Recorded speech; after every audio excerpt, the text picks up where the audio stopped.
Another quick reminder, 6:30, library building. We have a reception. Chance for you guys to where in the patio area. Our next talk is by two distinguished guests from Intuit's payments risk platform. Dusan Bosnjakovic, data scientist, and Boris, Belyi, manager risk analytics Intuit. Please welcome them.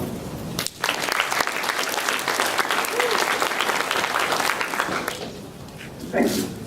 So my name is Boris, Belyi, and we will be talking about our experience at Intuit, how we use data science in order to mitigate risk associated with payment. And here is our agenda. So first it will be payments overview to make sure that we are on the same page what we are doing. We will identify risk associated with these payments. A little bit about people and teams and our strategies and tools. So here is a few words about Intuit. Maybe you know that we built Quickbooks, TurboTax, Mint, and our new product, ProConnect. It is a product for professional accountants doing tax. Our offices are in Mountain View. It is our headquarters, and we also have offices in Los Angeles, San Diego, and Menlo Park. But we are from Woodland Hills. It is Los Angeles area. For some reason, I like this guy. So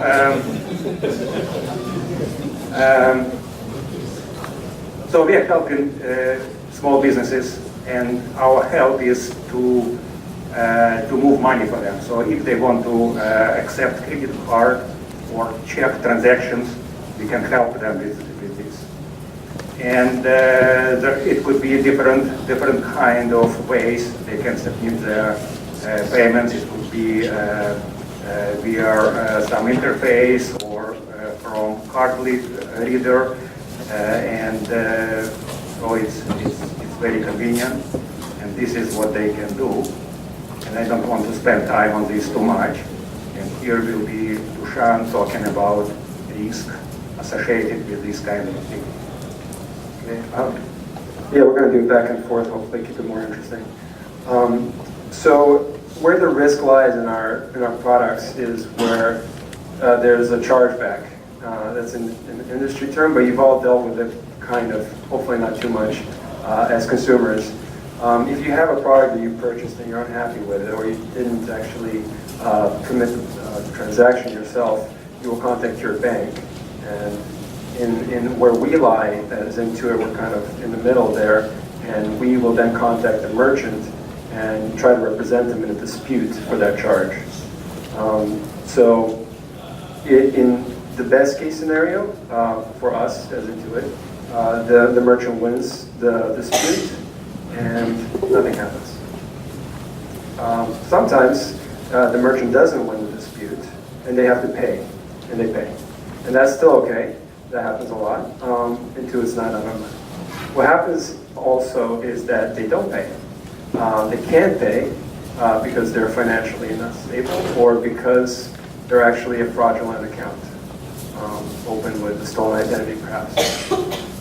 And then Intuit has to pay.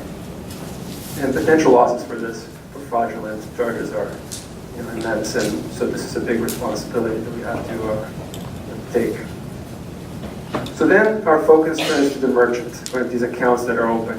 And we have to make sure that we manage risk and we identify it. We really get to know our merchant and who is opening up accounts, because this is a big risk.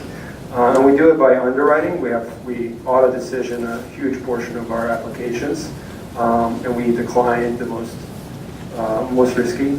The ones that we approve, then we still have to keep monitoring, and we do that through transactional monitoring and their behavioral patterns to figure out when they're becoming potentially financially unstable or showing signs of some fraudulent activity.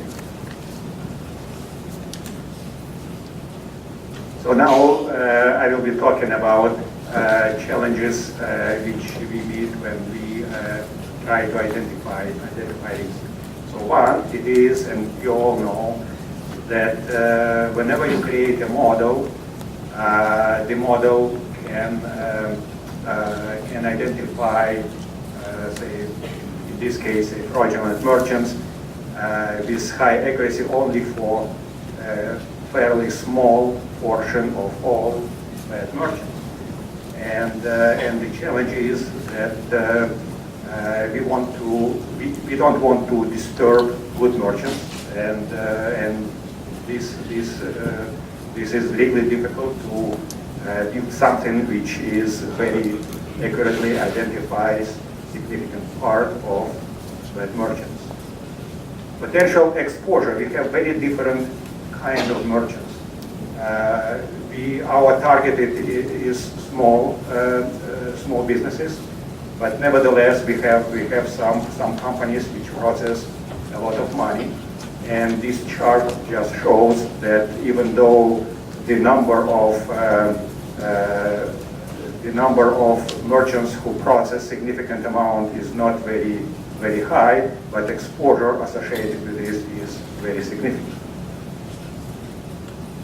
Now, the decisions which we made are done by, ultimate decisions are made by people, by our risk agents.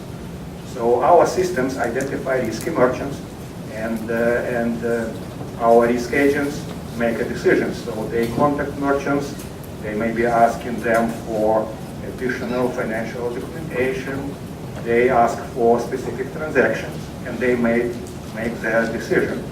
And of course, they make mistakes, the same as our system as well.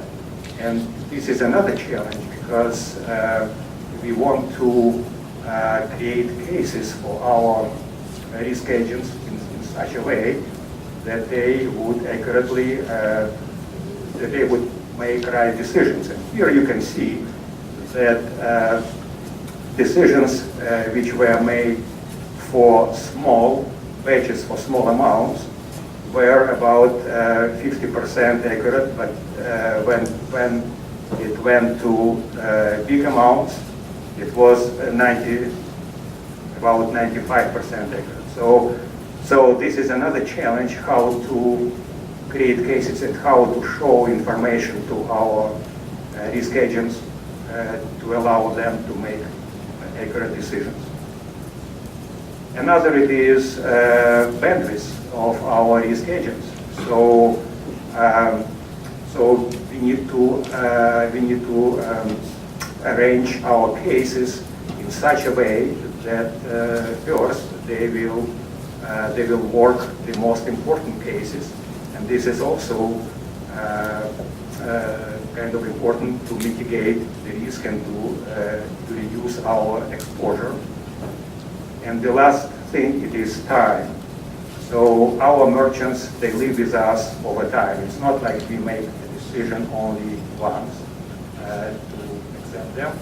We monitor them all the time, and if we don't catch them at once, we can catch them a little bit later. But of course, we want to catch them as soon as possible. I'd just like to add the importance of a case is not necessarily, theoretically, not what the riskiest cases are. It's the ones that we want them to manually inspect first. If it's a clear-cut case of fraud, so that's actually the most risky, but it's not actually what we need manual decisioning for, theoretically. But it gets a little complex. Where does that gray area lie?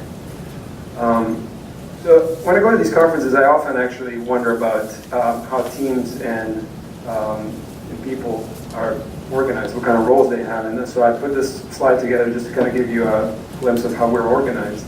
It might be interesting. So we have data engineers. We have about our team, strategic risk systems. So strategic risk has about 7 or 8 data engineers to help us create a very clean environment to work in. And as analysts, data scientists, it's actually really, really nice to work where data is very clean, or as clean as possible, probably cleaner than most data. They aggregate data from sources and present it and we still have a playground, however, to experiment in this data environment. And I'll get into that but then we have analysts, and that would be technical data analysts who write rules that create cases. So we have rule writers, and they have to make sure the rules perform well and that the rules are set at the right thresholds. And then we have data scientists who develop predictive models for various kinds of models. We have a variety of models that detect different things. We also have a large base of domain experts. Obviously, with anything that we do as analysts, we need to understand what the business problems are and what the industry is doing. So these are fraud experts and payments experts who go to conferences and they follow trends, they generate theories, and we work very closely with them. This also includes risk agents, who are the investigators who get our cases and work them. And our relationship between all these teams has to be very tight, and it is. And I just want to add to this a little bit that it took several years, of course, to build this data environment, and we invested a lot of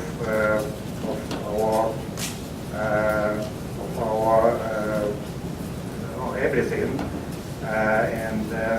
and we really cherish this data environment. And the only thing I just want to say that it doesn't happen overnight, and this is something that really needs to be cared about, and it's not easy to do.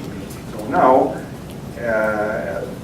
about how we gauge fraud, and as I said, it is the time is very important factor in our business case. So first, we will talk about underwriting. So underwriting, we do underwriting in real time.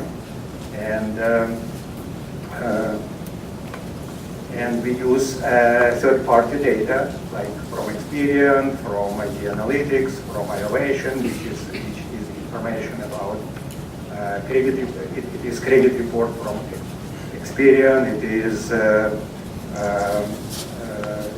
device information from iOvation, and so forth.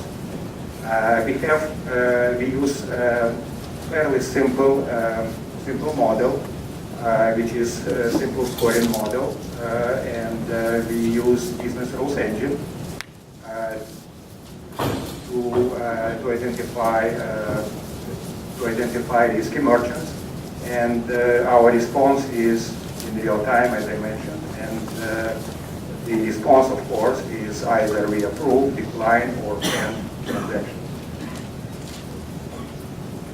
So now another thing, we have post-underwriting process as well. And post-underwriting process we have because the underwriting process inherently cannot gauge all the fraud. And I will give you an example of this. For example,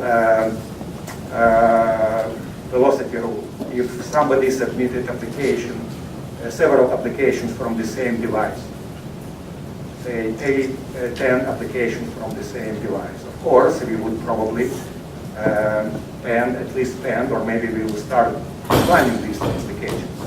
But first application can go through, and we can identify it only later on when we see all the picture, all these 10 applications.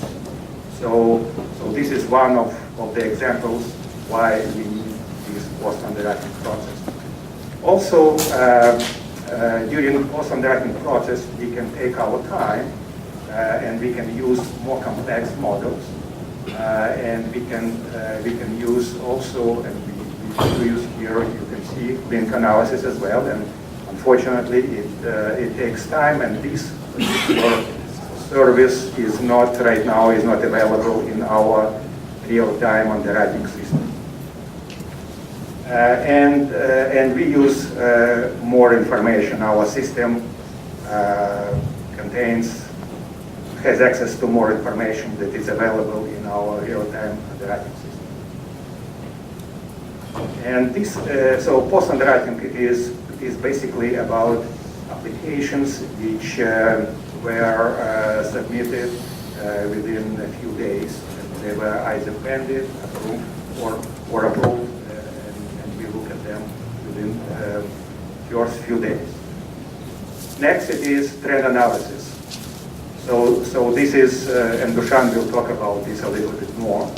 But this is, we have a machine learning process which looks at recently, and by recently it is within 2 months, submitted applications and merchants, and identifies short-term fraud trends, and these trends can be some fairly random combination of or even unexpected combinations of attributes. For example, it could be, yeah. For example, it could be. This is actually redacted slides quite a bit. As you might understand, we can just kind of just describe the location and sales channel or something like that. Something that's not a long-term trend or a long-term pattern for fraud, but it's a short-term that's happening right now. And we can detect it still in the short term. It is noisy. It's a noisy model. It's a lot of false positives, but it still has been extremely helpful, especially in fraud spikes. And we use a pretty simple decision tree for that because transparency of the models for manual inspection is very useful to detect, to eliminate some of those false positives. Yeah, and by the way, these models sometimes or pretty often they create overfit. They overfit, but still it's very helpful. So even if this 65% or 92% might not be a real fraud, it might be some strange combination of attributes, but still, if you look at all of them, you will have very high percent of fraudulent merchants. And we use these models in order to, so some time to time, probably like on weekly basis, we look at these trends, and we put these trends into our rules in order to catch these bad merchants at underwriting time. It's a feedback loop kind of. Yeah. The reason why it's overfitting model partly I just want to mention is that our targets are not fully mature yet. We don't know exactly if all these merchants are bad, and so shortly after they have applied, some of those will be bad, but we don't know. And partly because we're looking at a short time window, and we're not picking up on true patterns. We don't have a lot of data either, but it's been still very useful. Yeah, and also, these short time trends might not involve too many applications. It might be a limited number of applications. So, but this it proved to be very helpful. Now, so the last it is merchant monitoring. We do it all during all merchant life, and by the way, here it is. It is this. So Dusan will talk about this a little bit later. I don't want to spend time on this. So this is account monitoring. It is what we do during merchant lifetime with us. And here it is just show some screen which is available for our risk agents. So we have 3 risk scores: fraud score, financial score, and large loss score.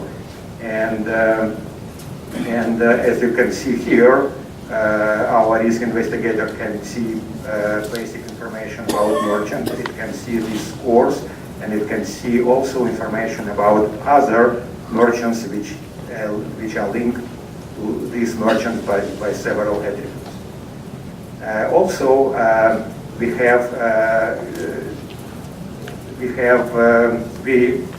show our risk agents main reasons why these merchants have a high score, and we can get feedback from risk agents whether these reasons really are applicable to these particular merchants. And the reason is that some merchants, by the nature of their business, they might have a lot of returns, and returns are or refunds, and refunds are usually the sign of either fraudulent activity or businesses which do not really do a good job providing services to their clients. But some businesses just have these refunds. For example, if they sell propane, and so every time when you buy propane, you buy this propane tank, and after this you return it, and you got a refund. So in this case, if a score had a refund as one of the reasons, they can mark that it's not really applicable for these merchants, and next time our model would not use it against these merchants to generate high score. And I just want to mention that these are models that are more fully developed than our trend models. They look at long-term patterns, but they're also very transparent for these reasons, so that we can offer some insight to our listeners. And also, as I mentioned already, we use link analysis, and so it is used for different in different kinds of situations. And one of them is that if a fraudulent merchant is identified, then a risk investigator can see other merchants which are linked to this merchant and investigate them and identify additional fraud. So this is. Yeah, and we feel that it's our responsibility as analysts and engineers to develop these tools as well for investigation and visualization for investigation, where we've been critical in developing these tools. Our data engineering team and strategic risk and our data scientists have coded these tools. It's something that's maybe a little bit different than most organizations. So just talking briefly, this is just an overview of what we do, just about our organization of our systems. Our data engineering team does provide us with a very clean environment that's housed in a multi-node SQL Server cluster. It's very robust. We also take in data from what we call the Intuit Analytics Cloud, which is a Cloudera. And we are currently now utilizing a ton of data from this cloud, or clickstream information for in product information comes from there. So large data, complex data, but we still actually import it into our analytics environment, which is a relational database SQL Server. And we are now integrating. We have begun to integrate R into SQL Server. The latest edition of SQL Server has in-database and R engine that takes advantage of all the resources, and we have one of our nodes we can have between 60 and 80 cores available to us, and over a terabyte of RAM available to run now R processes, which is incredible for, I think, the data scientists to work in this environment that uses the tools that we're very accustomed to, SQL and R, to do and to deploy our products and our models directly without involving many other resources. So that's data ingestion, and what comes out of this really is everything that we do is the modeling environment, and we have an interface for developing our long-term models using the Bayesian scorecard methods, among others, where it's very version control on models and variables is all housed in this application internally developed. And as I mentioned, we have R now there, so you can develop R code embedded into a SQL store procedure and run it directly on the server. And just to get a little bit more technical, you can also develop with your workstation and using compute resources from a server. That's just something latest from Microsoft that I think will be a big deal for us. There's a business rules engine, as Boris mentioned, and these are logic engines that execute very quickly certain predefined rules. We have rule writers that maintain and version these rules, and those are how we make decisions based on all the information coming out of our modeling environment. And then there's a case management system, which is the investigation system that we mentioned, and we're directly involved in developing this as well. So, and also, this is the last slide. We are currently hiring, we're growing. Rod never sleeps. We have to always keep ahead of him. It's always a cat and mouse game, and we have to keep growing too. So we're hiring data scientists, software engineers, and risk analysts. And we've also been voted for many years as one of the best companies to work for by Fortune. So, thank you very much. And I just want to add a little bit. So all this environment, originally it was planned to be pure analytical environment. And it just happened that when we started gathering information, that this data environment became actually much better than what was in productional kind of IT environment, and it happened that now it is productional environment, so it is used for both analytical needs and for productional needs. So it runs every day. Every day we generate scores. Every day we generate these cases. So we became kind of part of operations, which is a good thing and a bad thing at the same time. Thank you. I don't know if we have time for any questions, or if there are any questions. In any way that a SQL Server can schedule, it's all in the store procedures to run.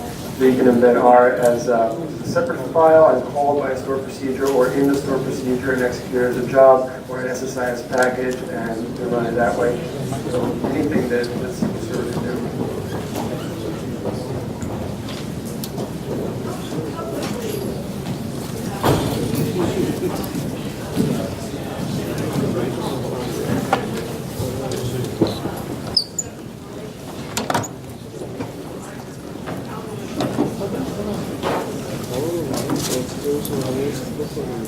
Well, so in some of them in real time, the question was how quickly are we able to identify some of our merchants who we want to sever relationships for risk. In some cases instantly as they apply. We have in-product real-time rules engines who decision automatically. For the ones that are pended or are approved, we start monitoring them, but sometimes even before they make their first transaction, some of our post-underwriting projects identify them even before they start transacting. But luckily, fairly quickly, so we're able to stay on. And I just want to add a little bit on this.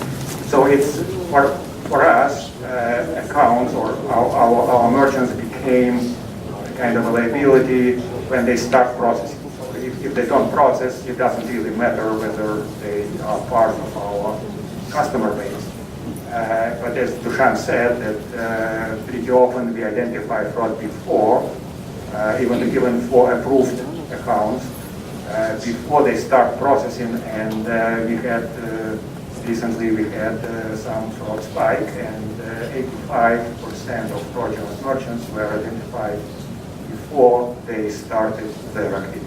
This was 85 of the ones who were initially approved. It's a much higher number than that from the applications that came in. How much effort are you putting into documenting what the real risk fraud specialists are doing so that you can monitor it later? So before, we didn't really spent too much time documenting before. Now we are forced to document it much better. So basically, we started this process to make it, so now we are almost SOX compliant. Actually, was your question about what the risk agents are reporting and analyzing? How much are we documenting from that side? Yeah, in terms of, you obviously, I mean, you can do a lot more machine learning, and you can improve your model. I mean, as you said it yourself, a lot of the decision is left to human judgment. So when you put in any effort into actually replacing that human judgment with some algorithms? As far as they know, yes. I mean, we're trying. And so we have a very good truth set based on their decisions. What went into their decision? What was the reason why they closed or let somebody go through? That's our truth set for our models. There's other case information, case notes, and things like that that are it's a lot harder to model. But we have a very tight relationship with them. We have weekly or bi-weekly meetings with them where we discuss cases, especially some of the bad ones that went through. We dissect them very much, and then we come back and try to model some of the stuff that came out of the discussion. So that's a regular part of our process. But basically, our goal is not really automate everything. We automate only the most simple situations. Our goal is to build kind of a combined decision-making process, which combines some machine learning and machine-generated decisions with human judgment. What kind of rules in general do you have? Do you have like a commercial one, or Quickbooks like rules for the customer? So we have several rules engines. One it is Blaze Advisor from FICA.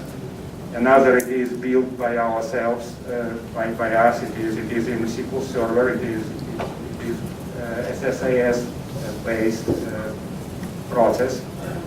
And also we use for underwriting, we use external source. It is Zoot.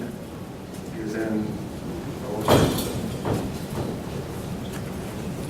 We have one more question, one more time. Sorry if I missed this at the beginning, but about how many payment transactions are you doing a day, a month, or whatever? And how many new accounts are you setting up or being set up? I am not sure whether it is about up to million transactions per day. I don't think. You mean badges or transactions? No, transactions. Transactions. Credit card transactions and ACH transactions.